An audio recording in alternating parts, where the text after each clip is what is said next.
bonsoir à tous et bienvenue pour cette émission de l'Infotech. Nous ne sommes pas en compagnie de Thomas, je peux pas le dire cette fois. Bon, il devait être là, mais il n'est pas là. Voilà, bon, on va faire sans.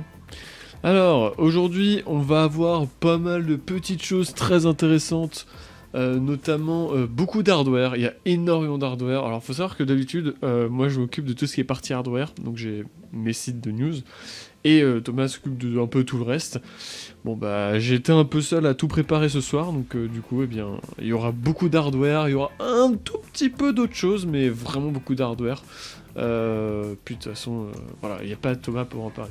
Salut Laurent, QF, salut Rizak, et ça commence maintenant justement.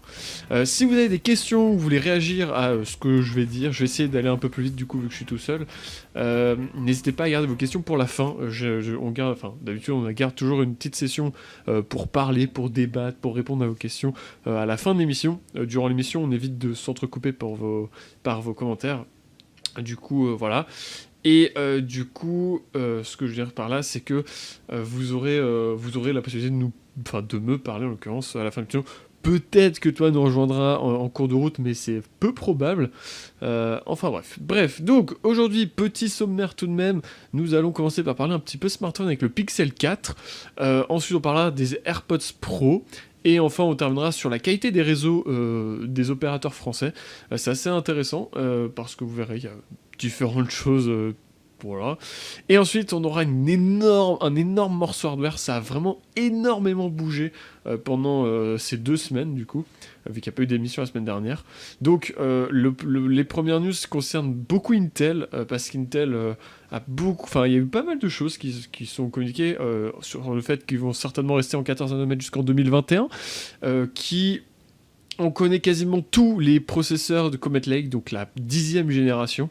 On connaît du coup les prix, les ça, etc. Il y a des choses intéressantes à voir. l'i3 10100, justement, qui fait partie de ces nouveaux processeurs, est très intéressant, tout simplement.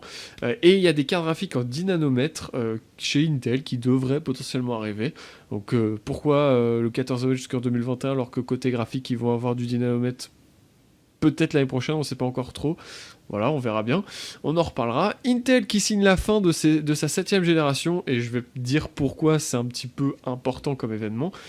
Et ensuite, eh bien, on va parler d'AMD.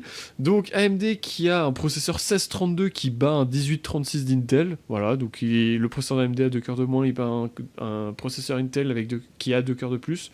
Voilà. Le Ryzen 9 3950X, c'est un monstre, et pour un prix vachement abordable pour ce que c'est en tout cas. On a des infos sur les Ryzen 4000, et on parlera un petit peu de PCI Express 6.0. Oui, on est au 4. Vous allez me demander où est passé le 5, et ben on en reparlera sur cette news. Et enfin, on terminera par DJI qui est sorti son RoboMaster S1, que vous avez probablement déjà vu, notamment chez Amixem ou Micode, si vous regardez ces chaînes. Et donc on reparlera de ça à la fin de l'émission. Et ensuite, ça sera la fameuse phase où il y a l'interaction. Tac. Et on va switcher. Voilà. Alors, quoi dire ça le Pixel 4. Alors, le Pixel 4, comment expliquer un petit peu ça le Pixel 4, eh bien, c'est tout simplement le nouveau smartphone de Google qui succède au Pixel 3. Alors, on se souvient tous du Pixel 3 avec l'énorme notch, notamment sur le 3 XL qui était dégueulasse, et personnellement, je comprenais pas trop l'intérêt.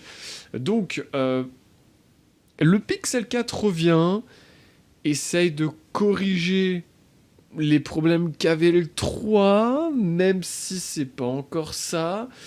Et du coup, on verra bien, parce que... Enfin, on verra bien. Côté design, on va commencer par ça. On peut le voir ici, mais on peut le voir également ici. On n'a pas d'encoche, du moins on n'en a plus, que ce soit sur la version classique ou la version XL. On a à la place une énorme bande. Alors, du coup, ça fait qu'on a 2 bandes noires en haut et en bas qui sont asymétriques. C'est-à-dire que celle en bas est beaucoup plus fine que celle du haut. Généralement, c'est l'inverse, surtout quand on a une encoche. Et donc, qu'est-ce que ça signifie ? En fait, Google, dans ce Pixel 4, a mis des nouvelles technologies qui sont presque inédite sur Android, puisqu'on a, on va dire, tout ce qui est la reconnaissance faciale, mais vous savez, comme les iPhones, avec la projection de votre visage, etc. Bon, il y a eu quelques soucis, notamment qu'on pouvait déverrouiller les yeux fermés, ce qui était un problème, puisque on peut venir vous déverrouiller le téléphone, on peut prendre votre téléphone, le mettre devant votre visage pendant que vous dormez et le déverrouiller. C'est pas forcément incroyable. Mais bon, voilà. Ça, c'est une des principales majeures. C'est pour ça qu'il y a autant de bandes en haut. C'est qu'il y a énormément de capteurs. Mais on va commencer par tout ce qui est appareil photo. Alors, je vais essayer d'aller vite parce qu'il y a beaucoup de choses à dire. Alors, l'appareil photo, désormais, on a un objectif. Enfin, derrière, on a un carré pour les objectifs. Et donc, si vous regardez un petit peu les objets, en fait, vous en avez plus. Alors, il fait toujours des très belles photos. Là, on a une comparaison entre l'iPhone 11 Pro et le Pixel 4. Vision de nuit, d'ailleurs. Alors, il y a beaucoup de nouvelles choses sur les appareils photo. C'est vraiment très, très poussé. Et vous avez également un mode astronomie qui en fait fait des pauses pendant 20 secondes, fait 15 photos il me semble, je crois que c'était ça, et en gros permet d'avoir une image la plus claire et la plus nette possible des étoiles et du ciel, etc. Donc ça peut intéresser ceux qui admirent un petit peu, qui veulent prendre en photo les étoiles, pourquoi pas, j'ai envie de dire. Après une pause de 20 secondes, du coup c'est un peu long, quoi. Mais c'est le temps que la lumière arrive correctement. Du coup ensuite, on a justement la reconnaissance faciale dont je parlais. Bon, voilà, il n'y a pas forcément plus de choses à dire, comme j'ai dit, voilà, ça ressemble un peu à celui des iPhones, sauf qu'on pouvait le déverrouiller avec les yeux fermés, ce qui n'était pas incroyable. On avait de l'Android pur, donc vous avez de l'Android stock sans surcouche, mais ça a toujours été le cas. Par contre, on a une autonomie pas ouf, comme vous pouvez le voir, le Pixel 4 est ici, l'iPhone 11 Pro est ici, voilà. Alors, en sachant que le Pixel 4 tout court a 2800 mAh. L'iPhone 11 Pro a été mesuré à 3046, sachant qu'il donne jamais les chiffres Apple, enfin, c'est découvert par la suite. Donc, pourquoi avoir mis une aussi petite batterie? Je ne comprends pas, c'est ridicule. On a le P30 Pro qui a 4200, et, enfin, je veux dire, même l'iPhone 11 tout court a plus de 3000 mAh, le Honor 20 Pro on a 4000, le 7T on a 3800, je veux dire... Le Pixel 3, on avait 2900, et là, on est encore en dessous du Pixel 3. Enfin, je trouve ça un petit peu ridicule. Comment dire? Ensuite, le design, comme j'ai dit, vraiment, ça fait un peu retard technologique. Ça fait vraiment, vous savez, les Wiko, un petit peu. Alors, je crache pas sur Wiko, c'est des téléphones faits pour ceux qui ont vraiment pas de budget. Mais genre, voilà, c'est l'avant, on dirait pas que c'est un téléphone qui est sorti, on est même fin 2019, c'est ridicule. Donc ouais, c'est pas incroyable. Et l'arrière, il y a un carré, quoi, c'est pas ouf, c'est pas beau non plus, enfin, c'est pas beau. C'est comme Apple, vous me direz. Le truc, c'est que, mais là, il y avait clairement moyen de le faire, je sais pas, j'ai du mal à aimer, je préfère celui d'Apple entre les deux. Alors peut-être parce que c'est la disposition des capteurs, j'en ai aucune idée. Bon, enfin bref. Et puis, c'est pas incroyable niveau design, mais bon, si attendez, c'est Google. Ils sont très bons dans tout ce qui est photo, etc. Mais alors le design, faut sacrifier le design pour avoir de la belle photo, on va dire. Enfin bref. Et puis, après, le format est un peu plus compact, mais l'écran, il est pas super lumineux. Il y a plein de petits défauts. Et surtout, 64 Go, quoi. Voilà. Il n'y a pas de version 128. Ouais, c'est pas incroyable. Genre, ça aurait été peut-être bien que Google mette une version un peu plus grande, enfin, avec un peu plus de capacité. Donc, ouais, il faut 1h48 pour recharger l'appareil. Enfin, au final, c'est vraiment décevant dans le sens où, c'est un téléphone quand même qui est censé haut de gamme. Il est vendu pas en dessous de 500 €, quoi, il me semble. On n'a peut-être pas les prix, là. Ouais, 769 €.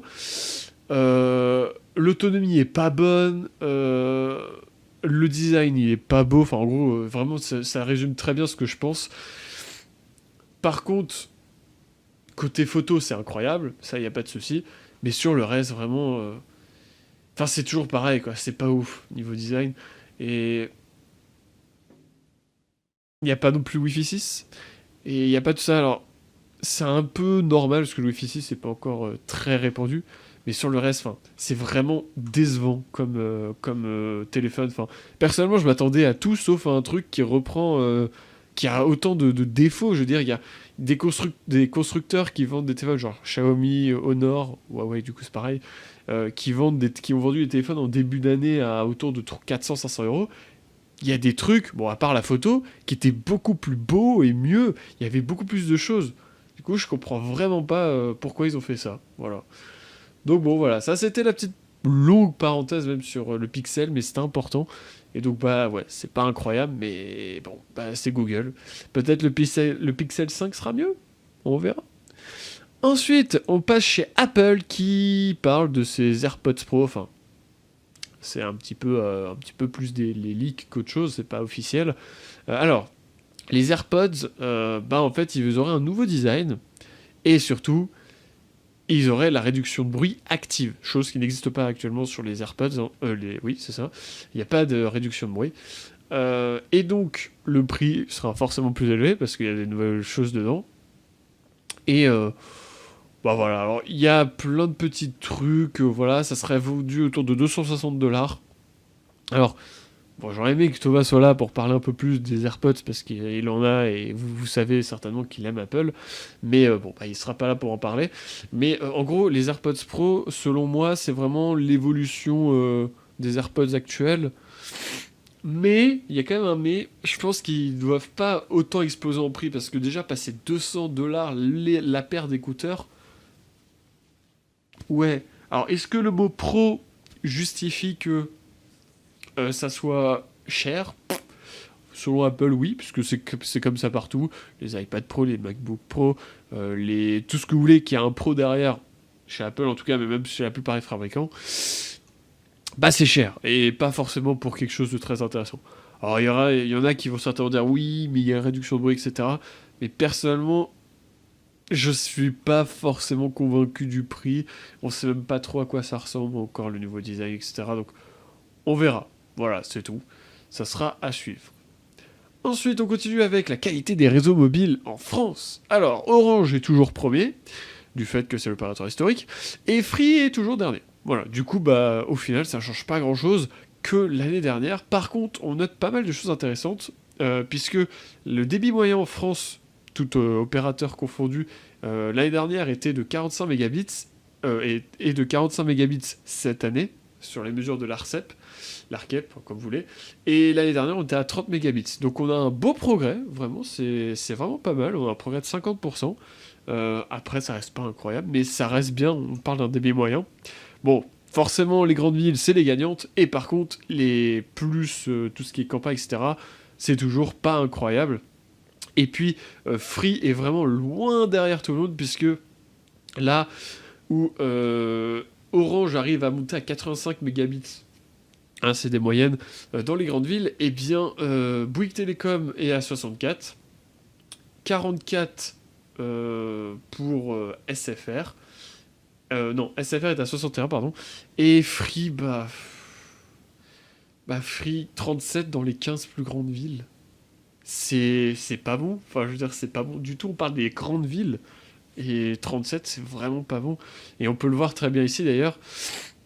Tout, on va dire, donc ensemble de la France en moyenne, voilà, il n'y a pas forcément de débat à avoir. C'est-à-dire que euh, Free est en rouge, voilà. Alors Free est plus au coude à coude avec, alors je sais plus c'est qui les deuxièmes, mais ouais, c'est pas... Ah non, ouais, non, SFR est en rouge, Free est en vert. Bon, voilà. Donc ouais, il est un peu en retard partout, surtout l'écran. C'est incroyable l'écart qu'il y a, on peut le voir là. Je vais mettre en plein écran. On peut le voir ici. Et ouais, c'est décevant, on va pas se mentir. Bon, c'est vraiment décevant. Et ouais, alors par contre en campagne, tout le monde est à peu près pareil. Hein. Voilà. Alors, en campagne, moins de 10 000 habitants, c'est pas forcément que la campagne, mais voilà. Donc ouais, c'est un peu décevant. En plus, la qualité, les appels de Free sont moins satisfaisants.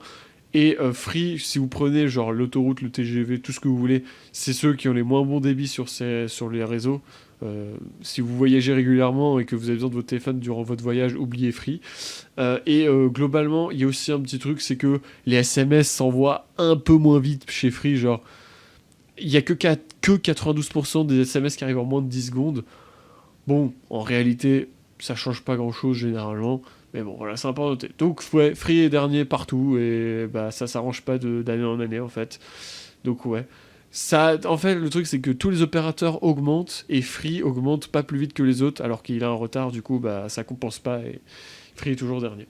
Mais ça veut pas dire que Free est pourri en soi. Free est juste beaucoup plus lent que les autres. Mais ça reste des bons débits pour certains. Voilà. On a fini avec la partie hardware, enfin, la partie smartphone, mobile, etc.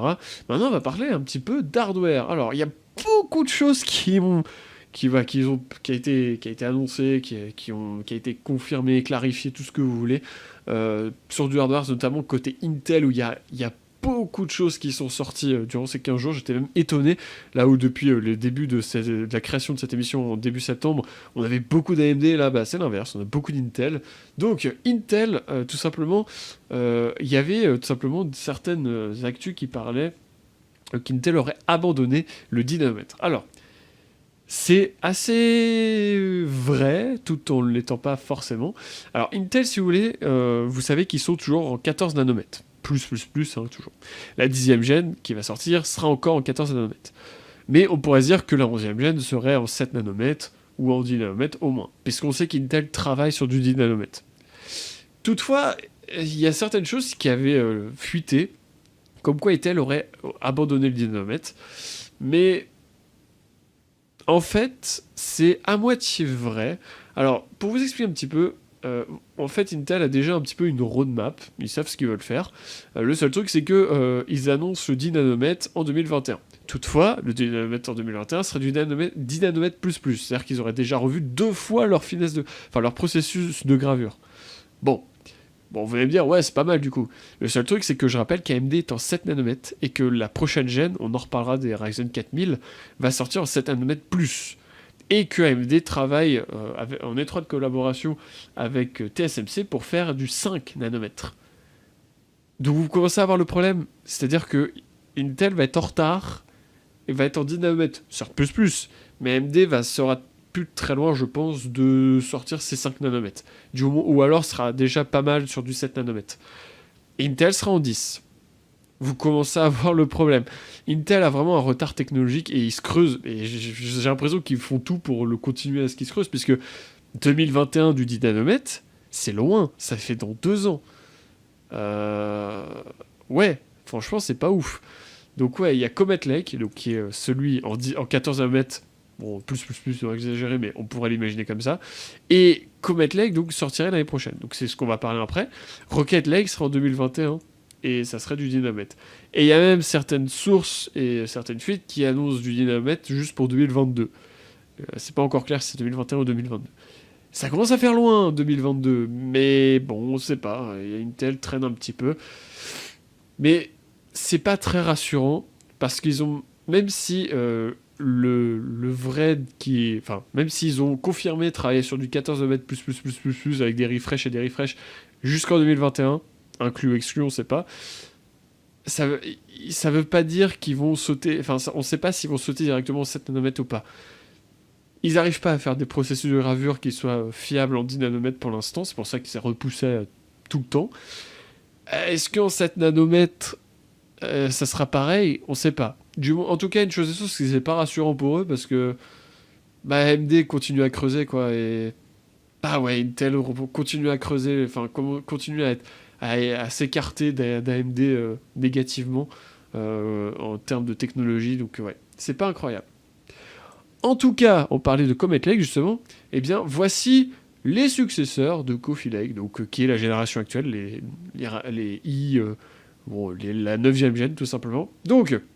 On a ici la plupart des processeurs avec les prix et il y a des choses assez, même très intéressantes. Alors c'est les prix en dollars, faut tenir en compte, mais ça reste intéressant. Donc on peut notamment voir celui-là dont on reparlera après, qui est le i3 10100, qui est un 4 coeurs 8 threads et qui a 3,7 de fréquence de base jusqu'à 4,4 en boost et qui coûterait que $130.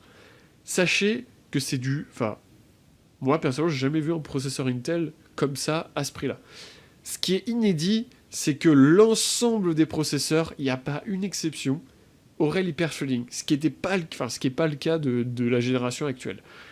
Donc, l'hyperthreading, c'est ce qui permet de doubler le nombre de processeurs, de cœurs, en cœurs logiques. C'est-à-dire que vous pouvez avoir 4 cœurs et 8 cœurs logiques. C'est virtuel, si vous voulez. Donc là, c'est exactement le cas. Bon, alors là, il y a du 6-12, du 8-16 et du 10-20. Après, il y a d'autres processeurs, mais ils sont pas listés là. C'est vraiment les processeurs, on va dire, les plus intéressants pour le commun des mortels. Du coup, bah, les fréquences sont vachement bonnes. Vraiment, le i3, on va en reparler après, mais 3,7, 4,4 à $130 avec du 4 coeurs 8 threads, c'est vraiment bon. Parce que $130, c'est vraiment rien. Mais le truc, c'est que, vous verrez, ça fait un petit peu concurrence au i7 actuel, donc on sait pas trop. Et puis, après, il y a plein d'autres petits processeurs. Les i3, au final, commencent à être vraiment intéressants. Là, celui-là, il fait du 4,1 de base.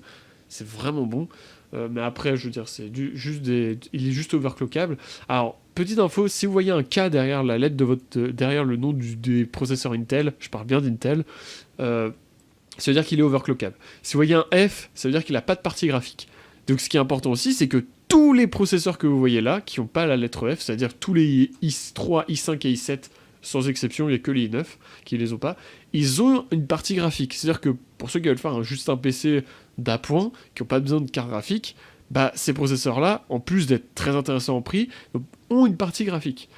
Donc là, Intel, j'avoue qu'ils ont fait fort, en vrai, parce que si ces prix-là se traduisent, même là, on peut même mettre 140, 150 euros, c'est ultra intéressant, surtout qu'il y en a une partie graphique. Là où chez AMD, la plupart des Ryzen n'ont pas de partie graphique. Il faut prendre les Ryzen en G. Donc ouais, c'est très intéressant. Là, pour le coup, il y a des choses intéressantes. Après, il faudra voir les benchmarks, etc. Parce qu'on ne sait pas, c'est toujours du 14 nanomètres, donc il y a toujours un TDP, etc. un petit peu plus haut que chez AMD. Donc faut voir. Mais en tout cas, ouais, intéressant à suivre. Il y a le 612 qui donc vient faire concurrence au Ryzen 6 3600 notamment. Bon, $180. Le Ryzen 5 3600 est actuellement vendu autour de 240 euros. Donc c'est à dire que s'ils le vendent à 200 euros, AMD va forcément devoir baisser les prix. Après, on est un peu plus haut en fréquence, mais par contre le boost est juste gigantesque. Pour vous dire, en fait, celui qui s'en rapproche le plus des i5 du Ryzen 5 3600, c'est celui-là, qui est à $230.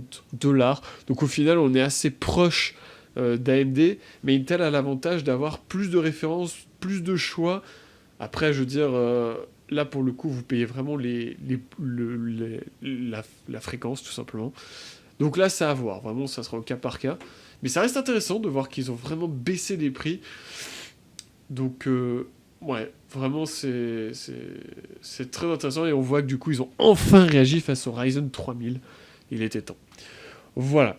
Du coup, je dis que j'allais parler de ce processeur un peu plus en détail, et c'est le cas parce que il y a l'hyperthreading et du cache en L3 en entrée de gamme. C'est vraiment bon. Alors du L3, c'est... En fait, si vous voulez, vous avez une mémoire extrêmement coûteuse qui est sur les processeurs qui permet de faire les traitements. Et donc, bah, c'est ça. Et ce nouveau processeur, c'est le Core prix, voilà, etc. Donc $129 maximum. Et bah, il y a à peu près tout ce qu'il faut. Il y a un TDP de 62 watts. Et il y a des specs... Enfin, en gros, les specs, juste pour le prix, sont juste très bonnes. Vraiment. Après, comme je disais, ça va faire un peu concurrence au i7 7700, bien qu'ils ont abandonné les 7000, mais on en reparlera juste après, les 7ème gen. Et genre, le prix est moins cher qu'un i7 7700. Il y a une partie graphique 2 fois plus performante. Et enfin voilà, en fait ça prouve aussi qu'un peu Intel se foutait un peu de la gueule des consommateurs et se faisait vraiment énormément d'argent parce que genre pour qu'ils puissent diviser par 2 la plupart des prix, c'est qu'ils se mettaient bien. Du coup ouais, merci à AMD d'avoir enfin fait comprendre à Intel qu'il fallait qu'ils arrêtent de se mettre plein les poches, tout simplement. Voilà. Ensuite, bah on parlait, je sais plus, on a déjà parlé d'Intel qui devait lancer ses GPU. Et ben on a un peu plus d'infos. Alors, cette carte graphique que vous voyez en bas n'est pas une carte graphique, enfin, c'est un peu plus compliqué. Mais en gros, il y a un peu plus d'infos sur tout ça. Alors, Intel est tout simplement en train de développer des cartes graphiques en 10 nanomètres. Je rappelle qu'ils ne galèrent à graver en 10 nanomètres leurs processeurs. Donc je ne sais pas comment ils vont faire pour graver en 10 nanomètres des parties graphiques. Enfin, leur carte graphique. C'est pas grave. Et en gros, ça serait pour mi-2020. Donc l'été 2020, donc l'été prochain. Bon. Il y a pas mal de choses à dire, mais un truc important, c'est que ces cartes graphiques-là sont pas vraiment dédiées à nous, les particuliers, les gamers, tout ce que vous voulez. C'est plus dédié au data center, pour avoir un full support, on va dire, de genre par exemple, je pense au PC dans le cloud, comme Shadow, d'avoir un full support Intel, tout simplement. Avoir les cartes graphiques et les parties graphiques. Du coup, ils se mettent un peu en concurrence, et même beaucoup avec AMD qui peut déjà le faire, puisqu'ils ont déjà le processeur et les cartes graphiques. Sauf que là, on parle aussi qu'ils veulent concurrencer Nvidia. Parce qu'ils voudraient les concurrencer sur tout le terrain de machine learning et de l'intelligence artificielle. Et AMD est clairement pas dessus. Il n'y a vraiment que Nvidia. Donc, ouais, on verra. Mais en tout cas, maintenant, une chose est sûre, c'est que actuellement, on peut déjà envisager des systèmes 100% AMD, et alors processeur et carte graphique. Eh bien, on pourra, on ne sait pas si c'est sûr, mais peut-être dès l'été prochain, envisager des systèmes 100% Intel. Mais on verra. Et est-ce que ça va finir par menacer Nvidia? Parce que du coup, ils attaquent, on va dire, ce qu'AMD n'a pas attaqué encore, c'est tout ce qui est machine learning et IA. On verra bien, c'est affaire à suivre. Mais ça reste intéressant, mais comme j'ai dit, je comprends pas pourquoi ils arriveraient à graver des 10 nanomètres pour les cartes graphiques et pas en processeur. Voilà. C'est vraiment la question... c'est la question que je me pose personnellement. Donc ouais. Je sais que c'est pas exactement la même chose, mais quand même. Ensuite, toujours chez Intel, oui, il y a beaucoup d'Intel aujourd'hui, pour une fois ça change un petit peu. Intel qui, tout simplement, annonce la fin de vie de ses processeurs de 7ème génération. Et oui, alors bon là vous avez la longue liste. Alors, on va dire que pourquoi je parle de ça? Parce que tout simplement, la 7ème génération, ça a été une des générations les plus importantes d'Intel depuis quelques temps. Et en fait, c'est tout simplement aussi on va dire ça faisait partie des produits qu'Intel vendait beaucoup avant qu'AMD arrive. Donc voilà, faut donner une idée. Bon, bah voilà, c'est fini maintenant, c'est fini, des 7ème génération. Et alors, la 7ème génération sera toujours en vente jusqu'à assez tard, parce que c'est juste qu'ils ont arrêté la production officiellement. Mais en gros, il y a des commandes qui vont être expédiées jusqu'en avril 2020, et donc des ventes probablement jusqu'à la fin d'année prochaine, donc voilà. Mais c'est fini, il n'y aura plus vraiment de production, ils ont annoncé la fin. Ce qui est assez surprenant, c'est que Intel, en fait, garde vraiment beaucoup ces générations, parce que ça veut dire qu'actuellement, on a la 9ème, la 10ème va sortir, et la 7ème est seulement abandonnée. Donc, ils gardent 3 générations. Je trouve ça beaucoup, et peu forcément utile, mais voilà. Alors, est-ce que, du coup, la baisse tarifaire leur force à ne moins supporter leurs anciens processeurs? Peut-être, c'est pas impossible. Ensuite, on continue chez Intel. Bon, là, c'est plus négatif pour eux. Le Cascade Lake X, qui est tout simplement ce qui est simplement l'architecture pour les gros processeurs. Donc, qu'est-ce que je veux dire par là? C'est que ces gros processeurs-là, eh bien, ils ont, on va dire, ils ont du mal face à AMD, puisque le Ryzen 9 3950X, tout simplement, et clairement, c'est le processeur que vise Intel à battre. Donc ok, jusque-là tout va bien. Sauf que le Cascade Lake X Core i9 10980XE, elle est non d'Intel, ça devient vraiment une catastrophe. Bref, passons. Ils perdent un peu, quoi. Ils ont un peu mal. Pour vous expliquer un petit peu, le 3950X, c'est un 16 coeurs 32 threads qui a une fréquence de base à 3,5 GHz et qui peut monter jusqu'à 4,7 en turbo, enfin en boost tout simplement. Donc c'est vachement bon. Mais Intel, son 10990XE a 18 cœurs et 36 threads qui lui mouline de 3 à 4,8 GHz. Donc la fréquence de base est moins haute, mais il peut monter de 100 MHz de plus en boost. Bon, vous allez me dire, mais il a 2 cœurs de plus et 4 threads de plus, c'est même pas la peine. Genre, AMD a perdu. Eh bien non. Le 3950X, donc celui d'AMD, a fait un score de 32 082 points, alors que le 10980XE, c'est horrible, et il a fait que 25 838, avec 2 cœurs de plus et 4 threads de plus. Voilà, du coup, alors, il faut savoir que du coup, sur les benchmarks, là où ça a fuité, le 3950X est resté. Par contre, celui d'Intel, Il est parti, on sait pas ce qu'il fout là. Il est plus là. Du coup, bah en fait, AMD a réussi son coup. C'est-à-dire que il est très équilibré, là où Intel, en fait, il est juste performant sur l'applicatif. Du coup, bah, c'est un peu inutile, quoi. Je veux dire, si vous voulez faire du gaming et de l'applicatif, bah, le 3950X sera 10 fois plus intéressant que celui d'Intel. À voir si Intel, du coup, revoit sa copie, mais c'est mal parti pour eux. Voilà, on a fini avec Intel. Maintenant, on va partir chez AMD. Justement, on parlait du 3950X, et bien le voilà. Et en fait, c'est un monstre, hein. Clairement, je sais même pas comment vous décrire cette chose-là. Alors, c'est un 16 coeurs 32 threads, c'est juste colossal. C'est clairement pas pour le commun mortel, là, on parle vraiment pour les professionnels ou des gens qui font du montage, des tâches extrêmement lourdes tout le temps. Parce que là, clairement, avoir autant de cœurs, ça sert à que dalle pour faire pour jouer ou tout ce que vous voulez. Déjà, si vous avez un 8 coeurs 16 threads, c'est extrêmement bien. En tout cas, c'est mon point de vue, mais genre, il y a très peu de jeux qui exploitent autant de cœurs déjà. Alors, déjà, quand vous avez un 1224, qui est donc le 3900X, si je ne m'abuse, c'est vraiment déjà pas dégueu. Mais quand vous avez un 1632, là, faut pas acheter un processeur comme ça pour jouer aux jeux vidéo. Bon, du coup, c'est basé sur Zen 2.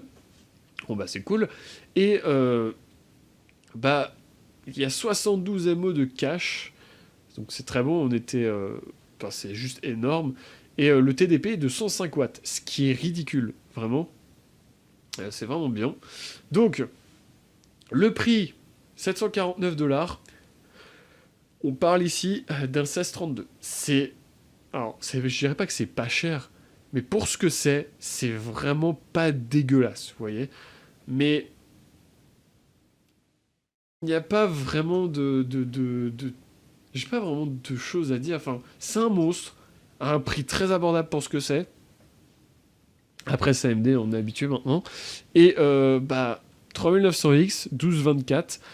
On est à 519, 7000. Alors, pour vous expliquer un petit peu, le 3900X qui est en 1224 a fait 519 7318 points. En gros, c'est monocœur, multicœur. Le 9980 X10, enfin, XE, ouais, qui est un 1836, donc c'est pas le successeur, mais le prédécesseur de ce qu'on parlait juste avant, là, de celui qui va certainement être abandonné. Et ben lui, il a 460 8856. Et du coup, le 3950X, je vais y arriver, il est à 549 points en monocœur, et par contre, il a 8789 points en multicœur. Donc ça confirme, hein, il est à peine en dessous sur le multicœur, genre là vraiment on compare à un processeur qui a 2 cœurs de plus, 2 cœurs physiques, et il a donc ce processeur qui en a 2 cœurs de plus, il a 8856, et celui qui en a 2 cœurs de moins, donc celui-là, c'est chiant les noms de processeurs, le 3950X, il est à 8789, donc à 60 points près. Ouais. Ah ouais, c'est pas mal quand même. Genre arriver à des stades d'un 18 cœurs avec que 2 cœurs de moins, c'est propre. Et il est un peu au-dessus en single core par contre. Donc ouais, c'est assez bon, c'est même très bon. Et bon voilà, il n'y a pas grand-chose à dire de plus. Et c'est vraiment excellent, surtout pour le prix. Donc ouais, moi aussi je suis de près les benchmarks parce que même si j'achèterais clairement pas un processeur pareil, bah, c'est intéressant de voir ça. Et du coup, oui, un truc important aussi, c'est que du coup, AMD abandonne un peu. Enfin, il n'y a plus de 1632 sur les Threadripper. Maintenant, c'est plus haut. Du coup, c'est un peu dommage. Mais d'un autre côté, maintenant, on les a pour les Ryzen. Du coup, est-ce qu'on va se plaindre? Non. Ensuite, les processeurs AMD Ryzen 4000. Alors, on a un IPC en hausse de 8% et 200 MHz de plus en moyenne sur les fréquences. Donc, ça serait l'architecture Zen 3 qui sera en 7 nanomètres plus. Ouais. On rappelle qu'Intel va rester en 14 nanomètres jusqu'à 2021. Voilà. Et du coup, AMD va encore affiner son processus de gravure. Donc, à Zen 4, on ne sait pas ce que ça va devenir. Mais en tout cas, on a l'info pour Zen 3. Donc, on aura du 7 nanomètres plus et l'unification du cache F3. Bon, tout ça c'est intéressant. Et en gros, ça va permettre à ces processeurs de gagner encore des perfs qui sont déjà excellentes sur la génération actuelle. Donc vraiment, les Ryzen 4000, Oh, ils vont envoyer du steak. Intel, ils ont raison de baisser leur prix parce qu'à mon avis, il va falloir quand même qu'ils se bougent un peu chez Intel. Une chose est sûre, c'est que du coup, bah, on peut quasiment monter à 5 GHz en boost si on gagne réellement 200 MHz en général. Du coup, l'overclocking devrait être meilleur. Hein, même si AMD, c'est pas les meilleurs sur ce point-là, mais ça devrait être meilleur. Et ouais, c'est incroyable. Et enfin, personnellement, j'espère qu'Intel va quand même se bouger parce que du coup, AMD va peut-être se permettre certaines choses en termes de prix. Alors, même s'ils savent très bien que s'ils augmentent les prix, ils vont perdre leur part. Mais si, ce qu'il y a, c'est que si Intel ne bouge plus, en fait, il n'y a plus de concurrence. AMD a actuellement pas vraiment de concurrence. Je veux dire, Intel, ils sont un peu derrière, genre niveau technologique, niveau prix, niveau tout ce que vous voulez. AMD, il pourrait mettre 50 euros de plus les processeurs, il se ferait de la marge encore, vous voyez. Donc ouais, c'est quand même dommage, mais bon, on verra. Mais j'espère qu'Intel va se bouger et bah bien joué à AMD peut avoir fait Ryzen qui est, selon moi, ça a tellement bousculé le marché du processeur, c'est incroyable ce qu'ils ont fait. Voilà. Ensuite, pour finir sur le hardware, eh bien, on va continuer de parler hardware et carte mère avec du PCI 6. Alors là, vous allez me dire, attends, le AMD a sorti ses Zen 2, donc les Ryzen 3, avec du PCI 4. Donc le PCI 4 est déjà pas du tout développé encore, il y a très peu de choses qui sont en PCI 4, les cartes graphiques ne le sont pas, etc. Et là, tu nous parles de PCI 6, alors déjà il est où le PCI 5 ? Bon. Bah, le PCI 6, en fait, il va arriver en 2021 et le PCI 5 va pas tarder derrière. Bon, bah, c'est cool, vous allez me dire. Mais la norme PCI 6, bah, ça permet plein de trucs enfin, c'est assez technique. Et surtout, bah, ça va encore devoir mettre un ventilo sur le chipset, mais ça, on est habitué depuis le PCI 4, c'est pas grave. Mais en fait, il double les débits par rapport à la norme 5, alors que la 5 n'est pas encore dispo, hein, on est encore à la norme 4. Donc voilà. Et en gros, le PCI 6, bah, ça va offrir des débits de 8 gigabits. 8 gigabits par seconde par band switch. C'est-à-dire que si vous avez un PCI Express en 4 bandes, vous pouvez monter à 32 gigas par seconde. C'est énorme. Si vous mettez une bande de 8, 64 gigas par seconde. Alors c'est des gigabits, donc il faut diviser techniquement par 8. Enfin, ça reste gigantesque par rapport à ce qu'on a actuellement. Donc c'est très cool. Mais est-ce que ça va vraiment être utile ? Enfin, on vous sort le PCI 4 et le PCI 6. Enfin, ouais, c'est un peu le bordel, hein, personnellement. Donc on verra bien. On verra bien. Mais bah ouais, ça sera à suivre, comme d'habitude. Et enfin, on termine sur DJI qui présente ses RoboMaster S1. Et bah voilà, j'ai pas grand chose à dire. Alors, je trouve ça intéressant parce que on est ici sur des robots qui sont faciles à programmer, qui sont assez complets, qui sont en kit. C'est important, vous le recevez comme ça, qui sont très personnalisables, vous pouvez rajouter des accessoires, etc. Parce qu'il y a 6 broches de contrôle supplémentaires, donc vous pouvez rajouter des choses personnalisées dessus. Et alors, si vous avez vu la vidéo d'Amixem ou Micode d'ailleurs, où est-ce qu'ils ont utilisé ces robots dans une vidéo, vous avez vu, c'est assez puissant, et surtout la vidéo de Micode où ils font une IA, ça reste ultra intéressant. Et alors, vous savez certainement, mais il y a eu plein de jouets un peu comme ça, un peu technologiques qui ont été sortis. Je pense aussi au robot, je crois qu'il s'appelait Osmose, un truc comme ça. Cosmo, voilà. Et bah bon, ça a été, mais la plupart des autres constructeurs, bah ça a été un flop, quoi. Alors déjà, ils ont été en mode, bah on va essayer de faire ce qu'on peut, quoi. On va essayer de vous présenter un truc qui tourne bien. Et moi, personnellement, je suis assez bluffé par ce qu'ils ont fait. Après, mon problème, c'est le prix, hein, parce que le prix, bah 549 €, et sachant que si vous voulez aller un peu plus loin, il faut mettre 169 € de plus. Ça fait beaucoup d'argent. Vraiment beaucoup d'argent. Peut-être trop d'argent, même, je dirais. Donc, ouais, à voir. Mais intéressant, surtout pour apprendre à coder les bases de la prog, etc. Mais est-ce que ça aura du succès ? On verra. Mais une chose est sûre, c'est que si vous voulez, le nom du robot qui est le RoboMasters S1, bah en fait, S1, ça veut dire Step 1, première étape. On verra ce que le S2 donnera. Enfin, il faudrait déjà que le S1 marche en termes de vente. Donc on verra bien. Voilà. Donc merci de l'avoir suivi. Voilà, Thomas nous aura pas rejoint, dommage. Du coup, on se retrouve pas la semaine prochaine, parce que je ne pourrai pas assurer le live.